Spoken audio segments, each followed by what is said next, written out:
Boa tarde a todos. Que a paz do nosso Mestre Jesus possa nos envolver no estudo. Hoje, o tema que nós escolhemos falar é sobre biologia quântica. Eu sei que o termo quântico é usado das mais variadas formas para descrever as mais variadas coisas que não tem nada a ver com quântico. Há pouco tempo atrás eu recebi um e-mail falando sobre dieta quântica. E eu não sei o que é isso. Não me pergunte. Dieta quântica, emagrecimento quântico, alguma coisa desse tipo. Eu não sei, acho que é a probabilidade do indivíduo parar de comer ou diminuir e aí perder peso. Não sei muito bem. No outro dia, mais recente, eu vi um cartaz falando em harmonização quântica. Também não me pergunte que eu não sei o que é uma harmonização quântica. Mas biologia quântica eu sei, e é um ramo da ciência. Então não é alguma coisa inventada, mas é um ramo da ciência que está em ampla expansão. A gente fala biologia quântica em ampla expansão, a gente pensa ser uma multidão de pessoas. Mas no último congresso de biologia quântica, que aconteceu uns 2 ou 3 anos atrás, o auditório tinha 50 pessoas. Vocês podem não acreditar, mas é muito, certo? Porque eram 50 pessoas, eram 50 cientistas voltados para essa área.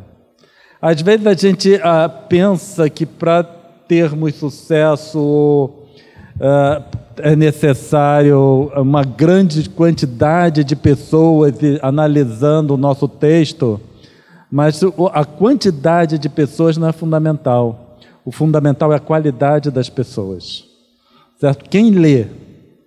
Então, muitas vezes, um artigo científico meu, tem um site da internet que mantém o controle sobre artigos científicos. E aí, de vez em quando, eu recebo assim congratulações, porque 50 pessoas leram o meu artigo. Isso é muita coisa, quando a gente pensa um artigo científico voltado para um tema também específico, né? Há pouco tempo, 100 pessoas leram um dos meus artigos. Então, eu fiquei muito feliz. Então, o importante não é milhões de pessoas, mas quem lê. E quem está lendo o seu artigo entende o que está sendo dito? Porque muitas vezes eu posso trazer um texto qualquer, milhões de pessoas leram, mas quantos entenderam realmente o significado, o que se queria dizer? Então é mais importante a gente trabalhar com qualidade do que quantidade. Então 50 pessoas estiveram presentes no Congresso de Biologia Quântica. Então isso significa que é um tema em expansão. E por isso o ICEB não podia ficar sem falar sobre biologia quântica. Só para lembrar, o nosso próximo estudo vai ser semana que vem. Vamos ter 3 semanas em carreirinha. Hoje, semana que vem e na outra. Biologia quântica, o que é? É um ramo na ciência e é decorrente da observação de fenômenos quânticos em sistemas biológicos. Porque até então, né, durante muito tempo se acreditou que esses fenômenos quânticos eram observáveis apenas nas condições controladas do laboratório. Então é temperatura controlada, tempos muito curtos. Quando a gente fala em tempos muito curtos, são milésimos de segundo, são frações minúsculas do segundo realmente. E depois foi se observando que alguns desses fenômenos poderiam ocorrer em sistemas biológicos. Então é um sistema biológico, se a gente pensar uma planta ou um animal, nós estamos falando já temperatura muito acima do que é normalmente verificado nesses fenômenos. Porque essas temperaturas são muito abaixo de zero, onde se observa esses fenômenos quânticos em laboratório. Então, temperaturas realmente muito baixas. E quando a gente fala em sistemas biológicos, nós estamos falando em 30 graus, 36 graus, certo? Dependendo tanto do animal quanto nos vegetais. E aí nós vamos fazer um encadeamento de ideias sobre experimentos. Então aqui vocês estão vendo 3 favas, ou espigas, de cevada, de trigo e de centeio. A gente colocou esses 3, mas o foco mesmo é o de cevada. E vocês observem as barbas dessa espiga de cevada, que são barbas bem grandes. Então, quando se analisa, quando se observa, se coleta amostras de espigas de cevada, verifica-se que existe uma distribuição com relação ao comprimento das barbas. Então, existe uma maior quantidade de ocorrências, que é o central, e existem aquelas com barbas de comprimento menor e barbas de um comprimento maior. Na natureza, nós encontramos sempre uma distribuição. Com relação a qualquer coisa que nós vamos observar, nós vamos obter uma distribuição em torno da média, em que alguns pontos estão acima da média, outros estão abaixo da média, certo? Então, o conceito trivial da evolução das espécies é que os mais fortes sobrevivem. E isso é o conceito que foi o conceito trazido por Darwin. Então, o que se esperava, o experimento que eles fizeram?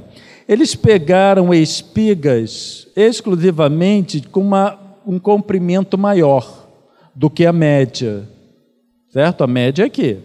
Eles pegaram espigas com esse comprimento de barba, selecionaram e plantaram.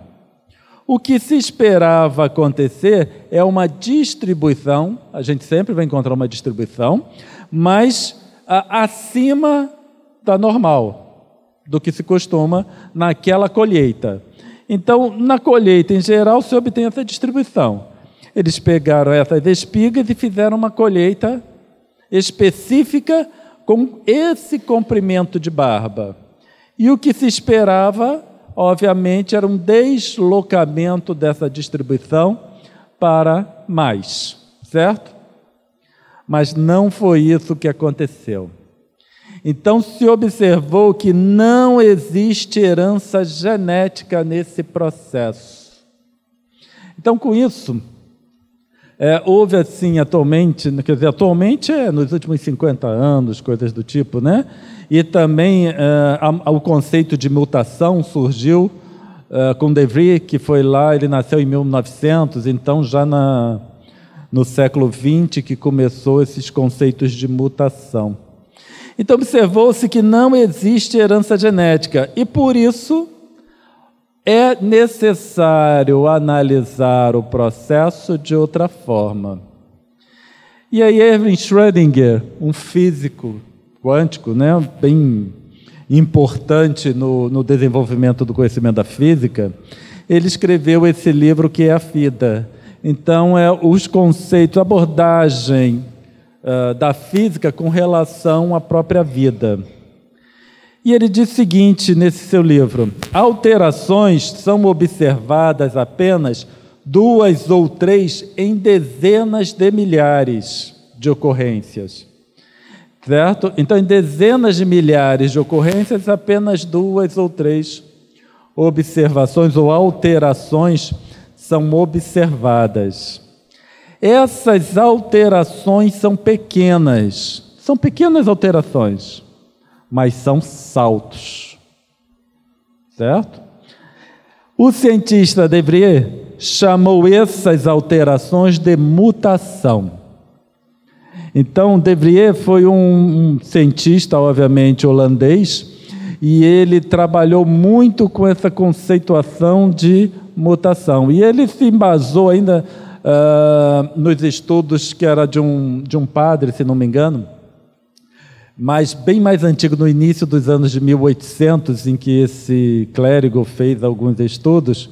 E aí, em 1900, De Vries nasceu, se não me engano, e depois, ao longo da sua vida, ele foi desenvolvendo, resgatando esses conceitos e trabalhando. Então, aí ele vem que a mutação é herdada. Então, quando a gente vai falar em evolução, nós precisamos falar em mutação. Mutação, ela ocorre por saltos. E ela é observada 2 ou 3 vezes em dezenas de milhares. Então, as mutações, elas são bastante raras. Certo? São mutações, saltos pequenos, mas que trazem uma alteração no organismo vivo. Tá bem? Tá bom por aí? Porque daqui para frente é só simplificar. Nós costumamos ouvir no movimento espírita que a natureza não dá saltos. Isso está equivocado. É um conceito equivocado, uma interpretação indevida de algumas palavras de Kardec. A natureza dá saltos. Nossa existência material é baseada em saltos. A natureza dá saltos e são esses saltos que devemos buscar como processo evolutivo. No final, se eu falo para vocês, a natureza não dá saltos, eu estou bloqueando todo o processo evolutivo de vocês. Porque vocês não vão acreditar na possibilidade da transição. A gente vai acreditar num contínuo. Esse contínuo não existe. Certo? O que existem são saltos. Para eu alcançar um salto, eu preciso levar ao entendimento. Se vocês acreditarem numa colocação contínua, vocês vão acreditar que quantos mais livros espíritas vocês lerem, mais evoluídos vocês estarão. Quando vocês acreditarem que é baseado em saltos, em entendimentos, vocês vão ver que não importa quantos livros vocês leram, mas o quanto vocês entenderam. Quando eu falo vocês, estou me incluindo também, né? Quanto nós entendemos. O quanto eu entendi. E às vezes a gente verifica pessoas dizendo, não, porque eu leio 10 livros espíritas no ano, ou 2 meses, ou 3 meses, seja lá o que for.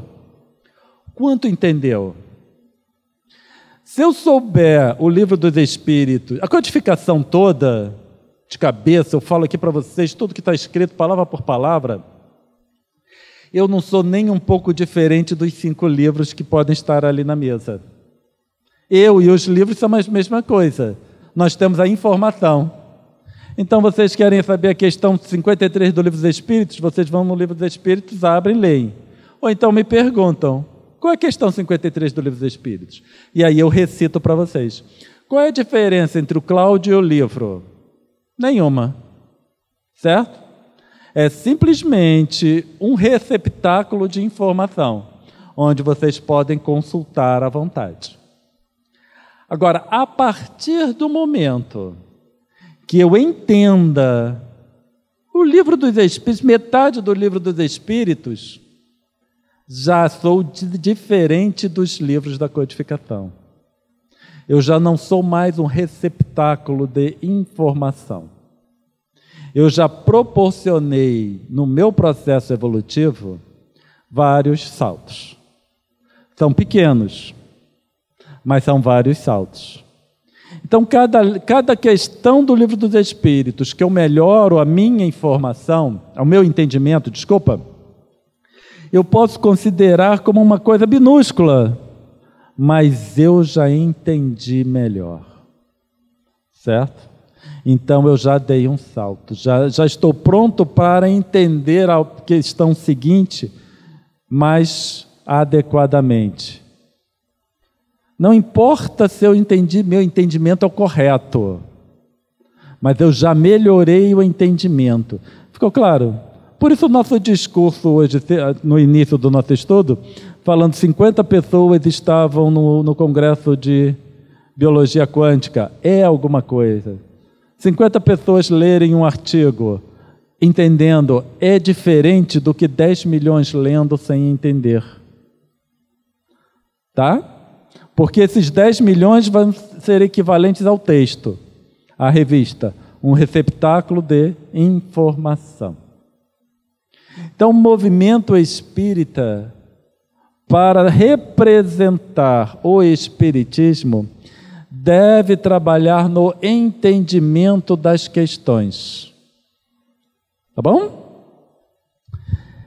Kardec, na colocação lá que é mal interpretada, ele vem falar de grandes saltos.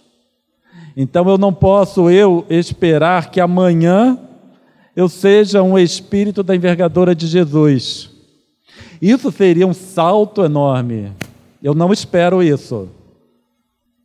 Mas eu posso esperar estar um pouco melhor amanhã. Pode não acontecer, certo? Mas eu posso trabalhar porque se eu não conseguir amanhã, eu consigo depois da manhã. Se eu não conseguir depois da manhã, eu consigo depois da manhã. O que importa é eu estar no processo, viabilizando o meu entendimento. Tá bom? Se o meu organismo físico ele é baseado em saltos, e o organismo físico representa meu estado mental, esse estado mental também vai ser baseado em saltos. E daí a correlação com o entendimento. Tá bom? Semana que vem nós vamos aprofundar um pouco mais essa questão, trazendo, uma abordagem mais direta sobre isso. Estamos certos até aí? Então, mudando de assunto, sem mudar de assunto, esse é o nosso planeta. Nosso planeta tem um campo magnético. A gente precisa, com conhecimento científico, termos muito cuidado no que é divulgado como um fato e do que realmente a ciência sabe a respeito. Porque uma coisa é passada para leigos, para ser estudado nas escolas e nas faculdades.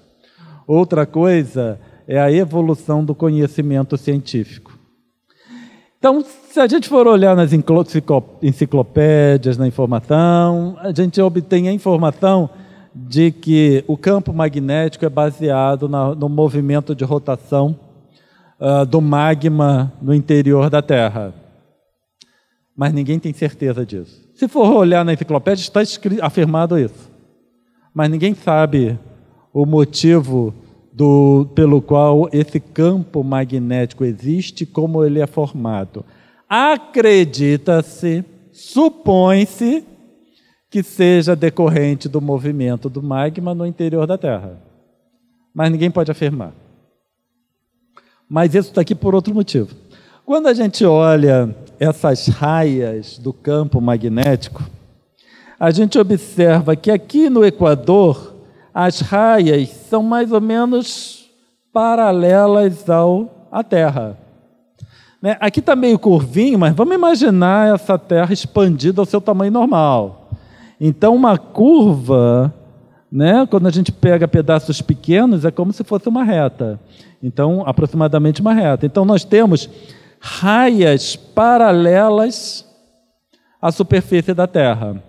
Nos polos, já houve um desvio bem grande do paralelo com relação à superfície da Terra, levando até a ângulos próximos de 90 graus. Então, varia aqui desde paralelo até ângulos de 90 graus do campo, das raias do campo magnético com relação à superfície da Terra. Entendido isso? Aí vamos para o passarinho. Esse é o robin europeu. Além do robin europeu, tem o robin inglês também. Eles são diferentes. O robin inglês, ele não migra. Ele permanece ali na Grã-Bretanha durante todo o ano. O robin europeu, ele migra. Então, ele fica, vive ali nos países escandinavos e também no norte da Europa, e durante o inverno fica muito frio. E aí, para fugir do frio, o robin europeu migra. em direção ao sul da Espanha, indo até o norte da África. E depois eles retornam. Na Grã-Bretanha, como não tem uma variação muito grande de temperatura, então o robin inglês ele não migra, mas esse aqui migra. Obviamente que a gente não vai entrar no detalhes, mas o que se acredita muitas vezes, ou que se acreditava, né?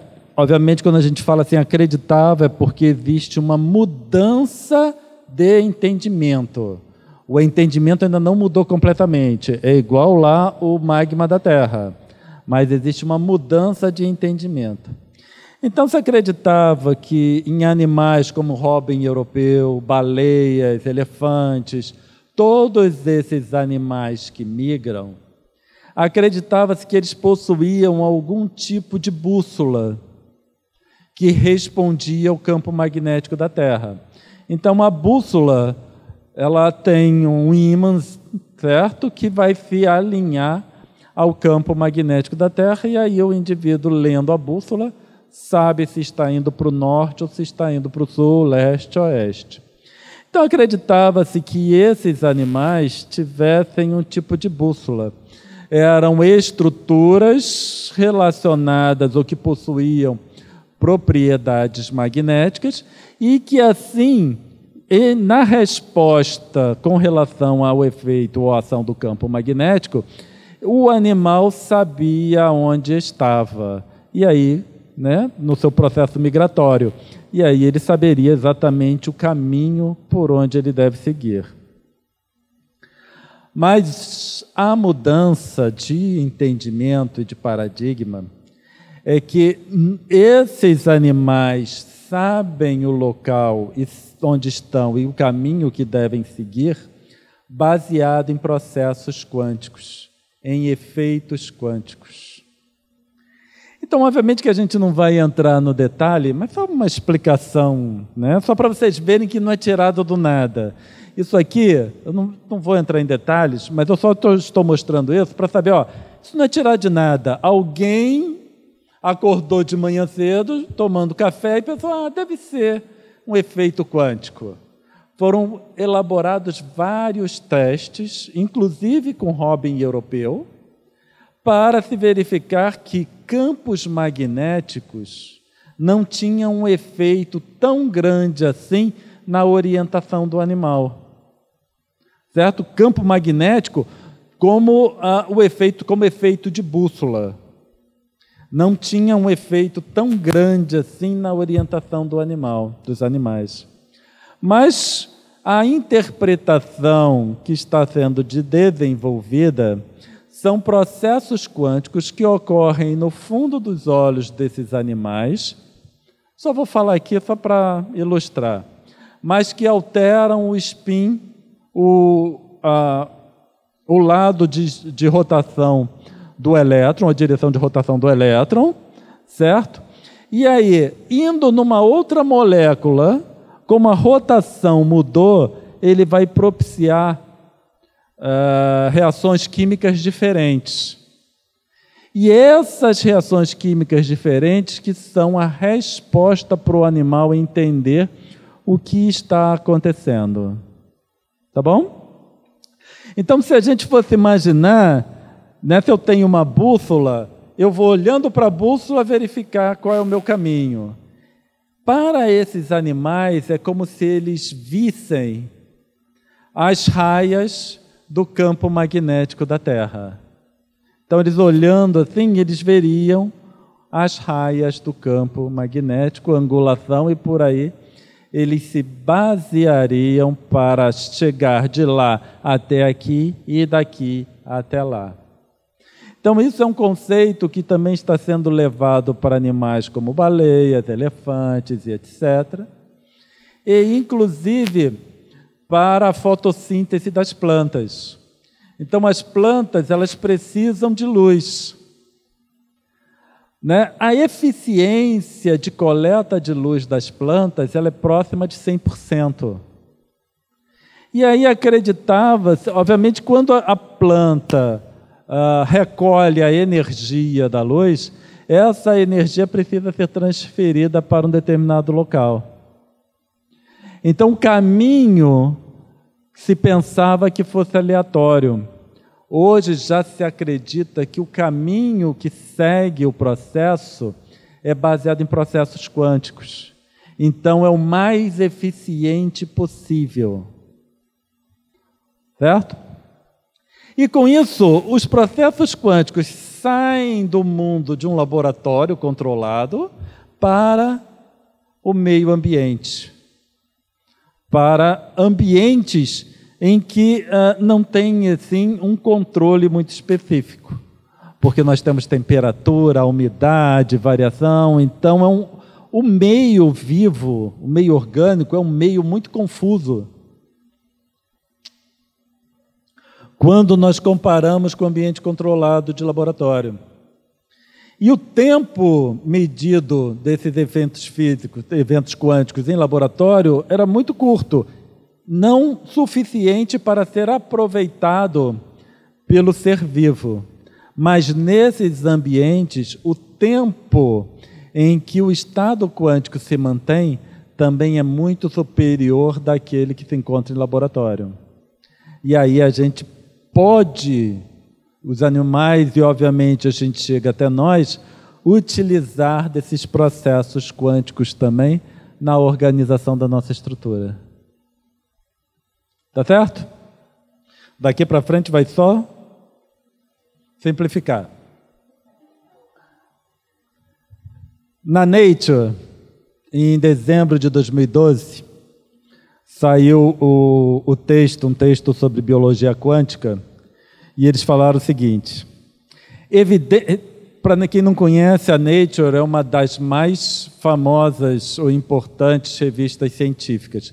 Então tem a Nature comum e depois a Nature surgiu com a Nature Physics, que é uma Nature voltada para a física. Evidências recentes sugerem que uma variedade de organismos pode aproveitar algumas das características únicas da mecânica quântica para ganhar uma vantagem biológica. Esses recursos vão além de efeitos quânticos triviais e podem incluir o aproveitamento da correlação quântica em tempo fisiologicamente importante. Nesta revisão, quer dizer, na revisão apresentada na Nature, resumimos resultados mais recentes para efeitos quânticos não triviais em colheita fotossintética da luz, é a planta, né, recebendo a luz e aproveitando, recepção magnética aviária e outros candidatos para a biologia quântica funcional. Apresentaremos as evidências a favor e argumentos contrários à existência de um papel funcional para a correlação quântica nesses sistemas. Então, a grande vantagem da biologia quântica é que nós podemos começar a pensar em processos quânticos e estudar os processos quânticos voltados ou sendo utilizados no nosso próprio organismo. Se a gente for só falar de ciência, é complicado uma afirmação do tipo que eu fiz agora. Mas como aqui nós não estamos falando exclusivamente de ciência, mas uma combinação entre ciência e espiritismo, aí eu posso fazer uma afirmação desse tipo para a plateia que me ouve, porque quando analisamos a ciência espírita, nós observamos um indicativo nessa tendência. A partir do momento que eles falam para nós, que somos nós, espíritos, que conduzimos a formação do nosso corpo e fazemos a manutenção do nosso corpo físico. Então, partindo disso, eu posso correlacionar com a biologia quântica e trazer conceitos para a ciência espírita. Certo? E aí a gente pode, então, fazer uma abordagem para a ciência espírita. Não válida para a ciência acadêmica, mas válida para a ciência espírita. Isso é importante a gente falar porque, de vez em quando, a gente apresenta alguns conceitos e alguém fala para nós o seguinte: mas o conceito científico não é bem esse. Aí eu respondo: nós não damos aula de ciência aqui. Nós damos aulas de espiritismo. Né? Nosso estudo é sobre espiritismo. Então, obviamente que a interpretação muda. Se eu estiver numa faculdade, eu não posso falar sobre isso. Então, eu vou necessitar o conceito como ele é aceito cientificamente. Mas, para nós, eu posso reinterpretar o conceito sobre a ciência espírita. Uma vez nós fomos falar sobre conceitos sobre cura, né, do organismo físico para o meio não espírita.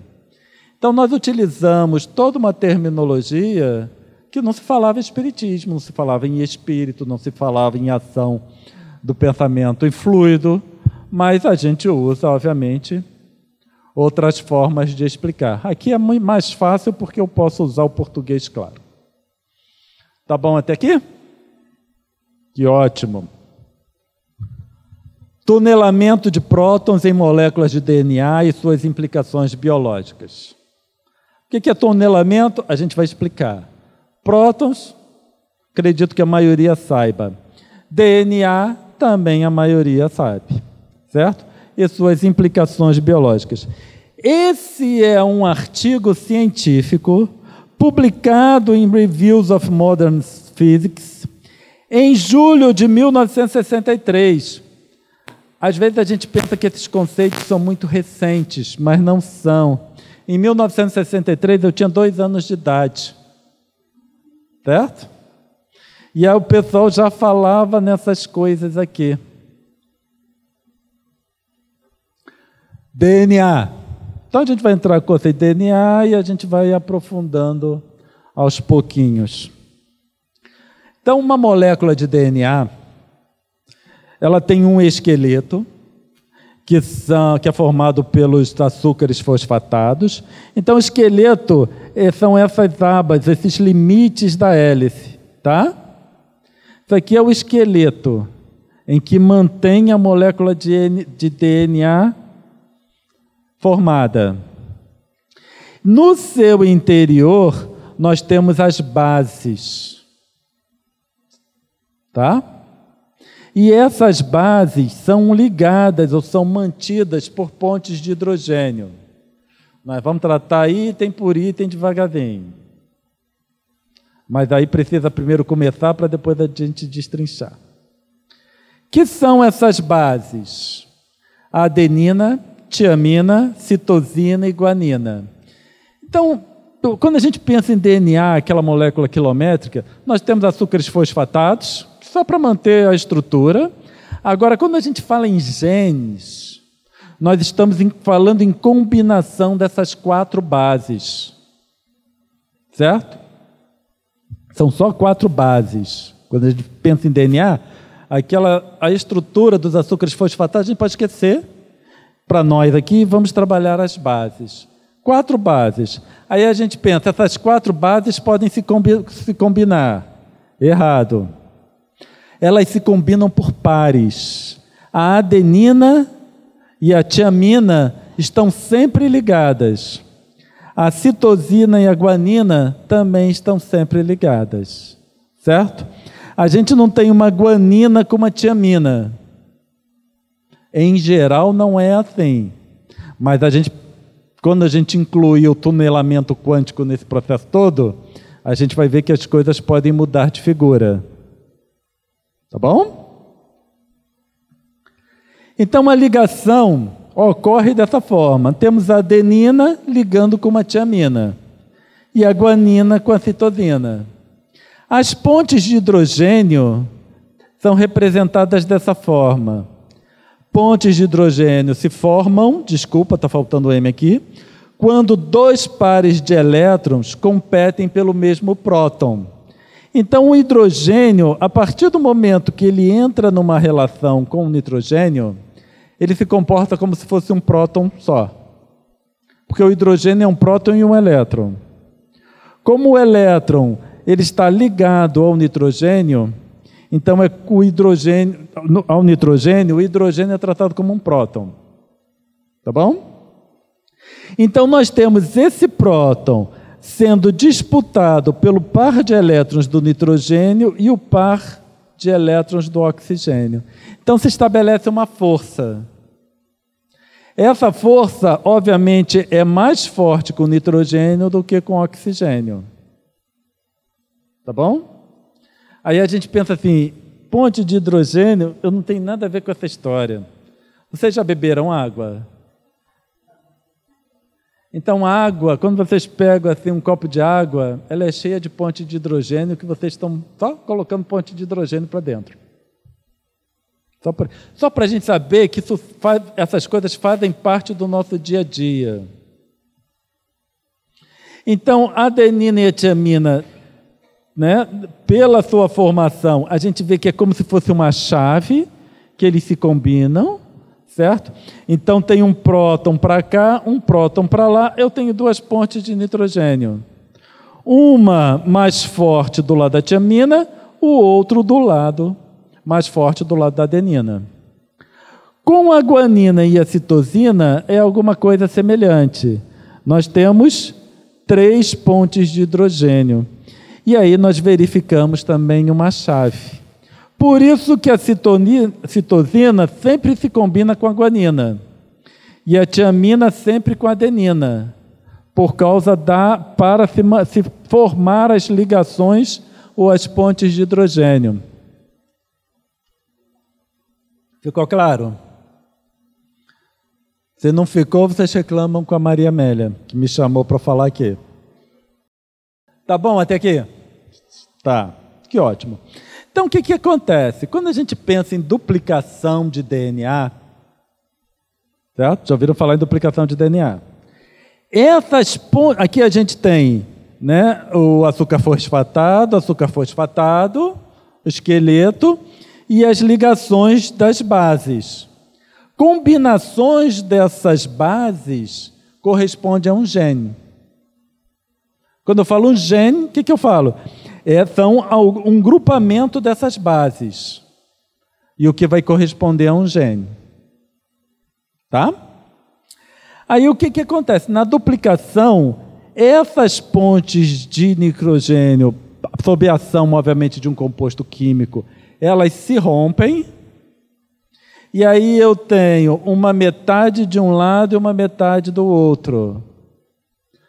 Com outro componente químico, eles vêm recompondo a parte que estava faltando. Certo?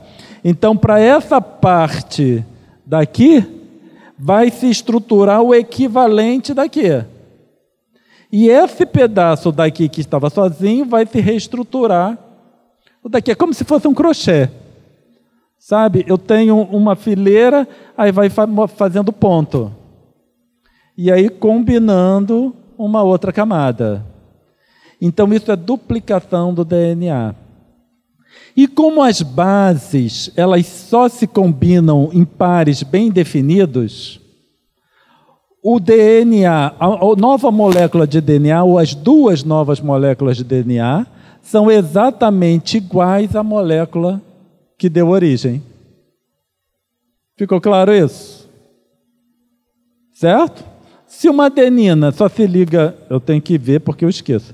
Uma adenina só se liga a uma tiamina, a partir do momento que eu separei as duas, essa tiamina vai procurar uma adenina. E essa adenina vai procurar uma tiamina.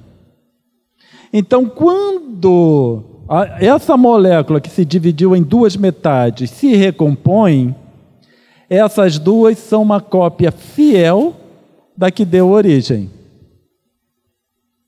Certo? Ou pelo menos é o que deveria ser.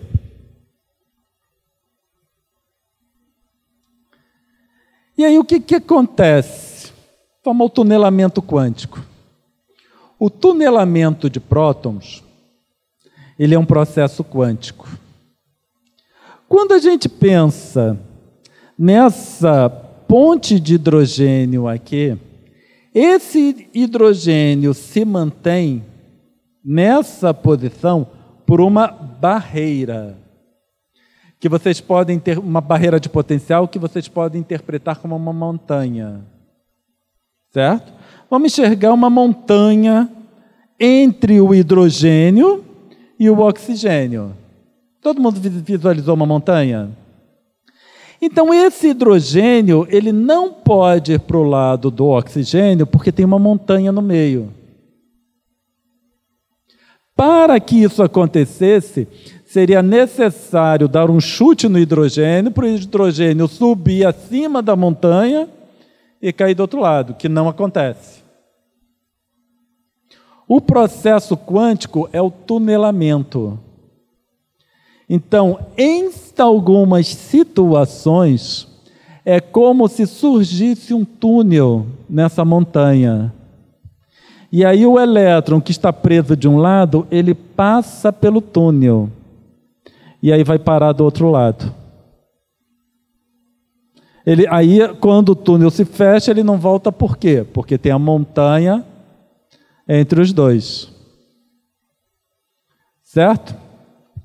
A imagem do tunelamento quântico, quando eu olho, me lembra o ensinamento de Jesus. Se tivesse a fé do tamanho de um grão de mostarda, dirias para essa montanha, move-te daqui para ali, que ela se moveria. Então vamos imaginar uma montanha na minha frente. Se ao invés de mover a montanha, se aparecesse um túnel, não seria a mesma coisa? Então, quando Jesus traz para a gente, obviamente se eu falar isso num ambiente acadêmico, certo? Vamos tacar pedra. Mas aqui a gente pode. Então, quando a gente pensa nessa diferença de potencial e o tunelamento quântico propiciando fenômenos, eu lembro da montanha de Jesus. A montanha não é um obstáculo para o átomo de hidrogênio. Então, a molécula também não pode ser, a montanha também não pode ser um obstáculo para mim, para nós. Certo? E a gente passa, então, a enxergar tudo como sendo possível. A importância da gente considerar tudo como sendo possível é porque libera a nossa mente de preconceitos. Tá bom? Essa é a importância. Porque se eu me basear que se o hidrogênio acreditasse que ele não tinha como passar aquela montanha, ele nunca ia passar. Mas a partir do momento que os processos são possíveis, o hidrogênio tem fé. E por isso ele passa através da montanha quando a fé for o suficientemente grande. Tá bom? O que acontece? Vamos imaginar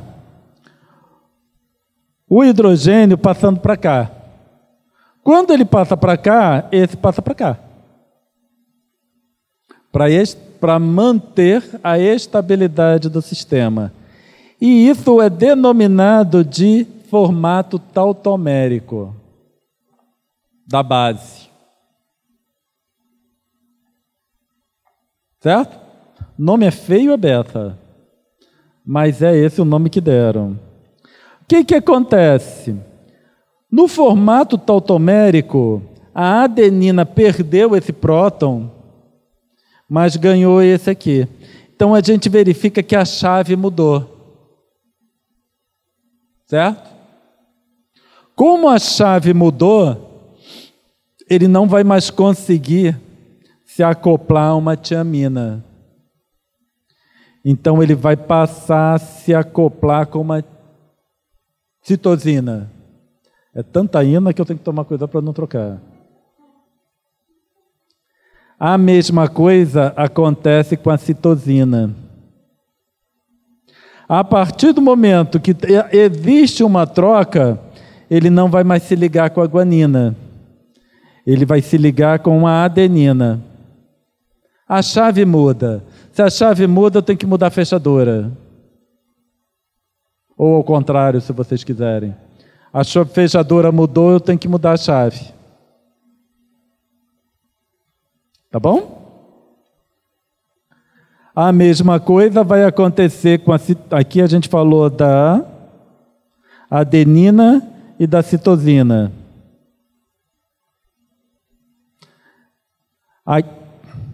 Aqui nós vamos falar das duas que sobram. Então, quando acontece com a guanina, essa era a chave, ou a fechadura, como vocês queiram. A fechadura mudou. Então, ela não se liga mais com uma citosina. Ela vai se ligar com uma tiamina. Com a tiamina é a mesma coisa. Vai se ligar com uma guanina. Então, a partir do momento que a gente começa a imaginar, então, um era cópia do outro. A partir do momento que existe uma alteração através de um processo quântico, a coisa toda muda. E aí a gente vai pensar, então, na duplicação do DNA. Tá? Então, essa aqui era a sequência natural, original do DNA. Adenina, guanina, tiamina, citosina e por aí adiante. Vamos imaginar que ocorreu uma mudança tautomérica no processo. Então, essa tiamina passou para o seu estado tautomérico. Aí a molécula se dividiu. A sequência que vai complementar essa aqui, nesse ponto, já passou a ser uma guanina. Não, desculpa. Que seria uma guanina, passou a ser uma citosina. Tá? Então, a sequência complementar da tiamina seria uma guanina. Só que porque houve a mudança tautomérica, nós vamos ter uma citosina. Uma nova sequência de DNA. Então, a gente pode passar a considerar alterações do DNA baseado em processos quânticos. E essas seriam as mutações. E as mutações não necessariamente são negativas, também podem ser positivas, ou não necessariamente positivas, também podem ser negativas. Então a gente verifica que nesse processo evolutivo, materialmente falando, nós já pensamos em processos quânticos conduzindo o processo evolutivo material. Isso aqui é só para a gente ter uma ideia de que conforme o efeito tautomérico acontece, vai se propagando.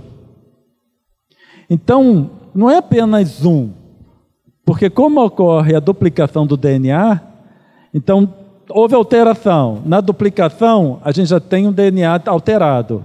Quando aquele DNA vai duplicar de novo aquela molécula, a alteração vai se propagando.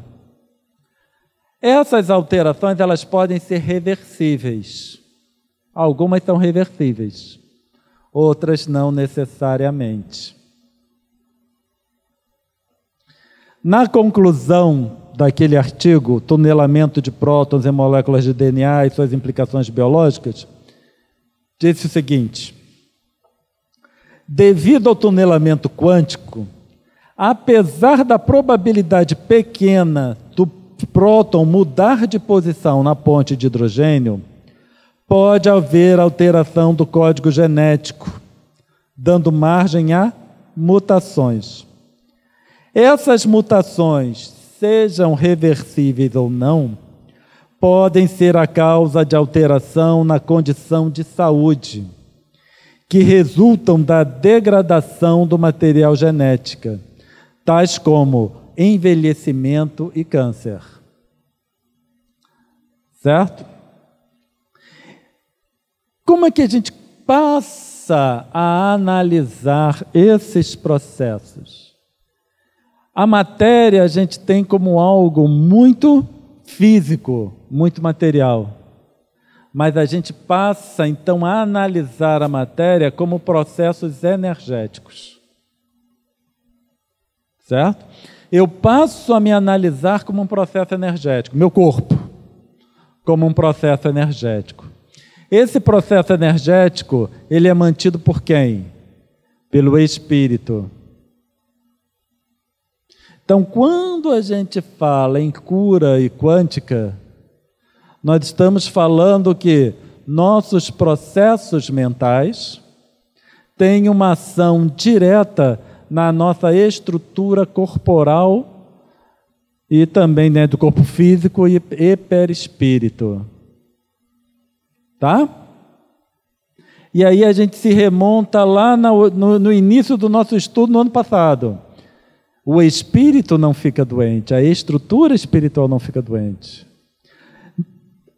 O pensamento do espírito, o padrão mental do espírito que plasma uma estrutura energética.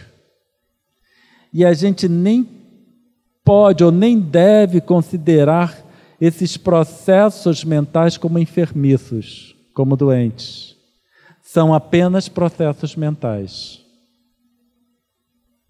E aí eu verifico se eu gosto da consequência ou não gosto. Se eu quero aquela situação ou eu não quero aquela situação.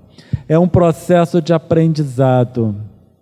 Então, ao invés de analisar processos expiatórios como expiação, a gente passa a analisar os processos expiatórios como processos de aprendizado. Certo? Então a gente deixa de lado conceitos de enfermidade ou saúde. Nós passamos a trabalhar como estados ou estágios de aprendizado. E nesse estágio de aprendizado, eu vou alterando em acordo com aquilo que eu desejo. Pode parecer que não, mas muita gente enferma não quer ficar doente, ou não quer ficar curada. Certo? A gente pensa, ninguém quer ficar doente. E muitas vezes nós dizemos para nós mesmos que não queremos ficar doentes, ou estar doentes. Mas isso é mais da boca para fora do que realmente disposto a despender energia para atingir a cura. Por isso que muitas vezes a gente prefere outros ambientes do que vir a um tratamento espiritual, por exemplo. E a gente verifica isso. Nos tratamentos espirituais, nas casas espíritas, o indivíduo não vem porque teve isso, teve aquilo, aniversário de fulano, aniversário de Beltrano, e aí eu não tenho como ir, né? Então é porque ainda não doeu o suficiente. O incômodo ainda não chegou no nível tal que eu esteja disposto a fazer qualquer coisa para estabelecer minha condição de saúde novamente. Podemos pensar que não é bem assim, mas é. Isso é válido para aqueles que a gente está falando e também para nós. Só que eu consigo ver no outro. E muitas vezes eu não consigo ver em mim mesmo os mecanismos de fuga que eu estabeleço para não fazer o trabalho que me cabe. Afirma-se Erwin Schrödinger que as recentes descobertas da física avançaram até a misteriosa fronteira entre o sujeito e o objeto. Essa fronteira, assim nos dizem, não é uma fronteira nítida de fato. Somos levados a entender que nunca observamos um objeto sem que ele seja modificado ou tingido por nossa própria atividade ao observá-lo. O primeiro objeto que eu, enquanto espírito, observo é meu perispírito e meu corpo físico. Então, quando eu olho para o meu corpo físico, eu tenho que reconhecer ele como o resultado da minha observação. certo? Eu quero alterar o estado do corpo, eu altero a observação. Porque se nós tomarmos do mesmo caminho sempre, nós vamos acabar no mesmo lugar. Certo? Não importa quantas vezes eu tome o mesmo caminho, eu vou acabar no mesmo lugar. Então, enquanto não houver adequação mental, o resultado das nossas ações será sempre o mesmo. E aí vem as palavras de Jesus: tua fé te curou, vá e não peques mais. Tá bom? Não disse que ia simplificar mais?